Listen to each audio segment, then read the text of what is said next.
in this situation, it was just you and her, correct? That's correct. Now, with this particular video, you're saying it's primarily to protect you, correct? Yes. Because you don't have a witness in the back of the rig with you. Correct. So then I'm curious, because when we watched the video, you actually moved the camera to get a better view of her breast. Do you remember that? So I was not aware of what the camera specifically was picking up because I was paying attention to my patient. But you're the one that's manipulating the camera, correct? I'm just moving the laptop to try to get better angles of me doing my assessment. Okay. Again, I was not paying specific attention to what was being shown on the screen. My vantage point and the screen vantage point were completely different. The recording, in addition to looking and focusing on her breast, you actually turn it to focus on her vaginal area, correct? So I moved the laptop down to her legs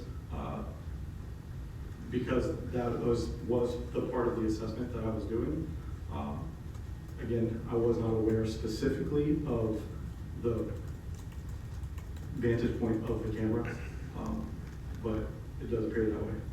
Okay, and so that's what you're claiming your reason for then putting your hands in her vaginal area. Even though she's not bleeding, there's no injury to her, that part of her body, correct? I wouldn't have known that unless I looked. And you agree the whole reason you were called to the scene was for an intoxicated patient. The whole reason that I was called to the scene was for an unresponsive patient who was known to have a history of intoxication. Right, and in your report, you were called to the scene and find an unresponsive and intoxicated patient, correct? Sure. Okay, and so it's your testimony that with an unresponsive, intoxicated patient, you felt the need to do a full general exam. From an unresponsive patient where I don't know the source, I'm going to do a full body exam.